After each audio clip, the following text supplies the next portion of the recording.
নিজের স্ত্রীর সাথে সর্বোচ্চ সুন্দর ব্যবহার করতে হবে ভাইরা। আল্লাহ বলেছেন ওয়াশিরুহুন্না বিল মারুফ, তাদের সাথে সুন্দর আচরণ করো। আমাদের অনেক ভাইরা আছেন বাহিরে অনেক ভালো, কাস্টমারের সাথে ভালো, ক্লায়েন্টের সাথে ভালো, পরিচিত অপরিচিত মানুষের সাথে ভালো, কিন্তু নিজের স্ত্রীর সাথে যা তা আচরণ, বদরাগ আছে না নাই? বেচারের উপরে যত রকমের টর্চার, অবিচার, গালমন্দ, বাজে কথা ঘরে ঘরে। অনেক লোক আছে বাহিরে অনেক সভ্য ভদ্র, ওনাকে মানুষ অনেক ভালো জানে, কিন্তু ওনার বউ জানে ওনার চরিত্রের হাল কি, ঠিক কিনা? এই জন্য নবী করিম সাল্লাল্লাহু আলাইহি ওয়াসাল্লাম বলেছেন যে খায়রুকুম খায়রুকুম লিআহলি ওয়া আনা খায়রুকুম লিআহলি।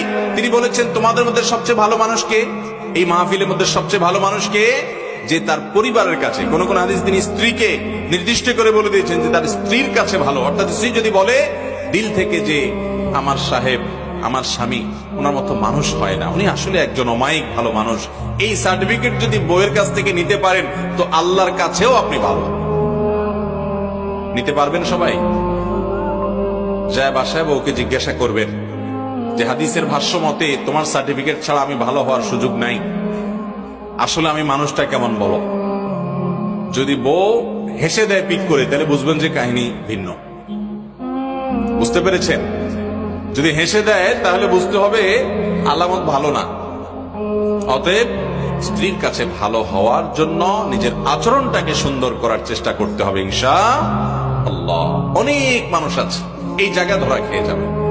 নবী করিম সাল্লাল্লাহু আলাইহি ওয়াসাল্লাম বলেছেন কিন্তু ওয়া আনা খায়রুকুম লিআহলি, তোমাদের মধ্যে স্ত্রীর কাছে সবচেয়ে ভালো অমায়িক মানুষ তোমরা যে যতজন আছো, নবীজি বলেছেন আমি তোমাদের মধ্যে স্ত্রীর কাছে, পরিবারের কাছে সবচেয়ে ভালো। অতএব এই গুণটা অর্জন করার চেষ্টা করবেন তো ইনশাআল্লাহ। আজ থেকে বউয়ের সাথে কোনো খারাপ আচরণ করা যাবে, রাগারাগি করে বাজে কথা বলা যাবে ভাইরা আমার। এই জিনিসটা আমরা অনেকে আমাদের অধিকার মনে করি যে আমার বিবাহিত স্ত্রী, অতএব তার সাথে রাগ না করলে আর কার সাথে করবো। দুনিয়ার সবচেয়ে বেশি দুরাচরণ তার সাথে করা হয়, অথচ বেশি আচরণ মা বাবার পর সবচেয়ে ভালো আচরণ পাওয়ার হকদার হলো আপনার স্ত্রী, ঠিক না ঠিক? অতএব আমরা আমাদের স্ত্রী তাদের সাথে সদাচরণ করবো। আমাদের বোনরা যারা শুনছেন আপনাদেরও বলছি, আপনারা আপনাদের স্বামীর সাথে সদাচরণ করবেন। এই হাদিস শুনে শুধুমাত্র পুরুষদেরকে ধরবেন না যে হুজুর বলছে আমার সাথে সদাচরণ করতে, আর আপনি নিজে উল্টাপাল্টা করবেন, তা হবে না। স্বামী হয়ে যদি উনি সদাচরণ করতে হয় তাহলে আপনার কর্তব্য আরো কত বেশি।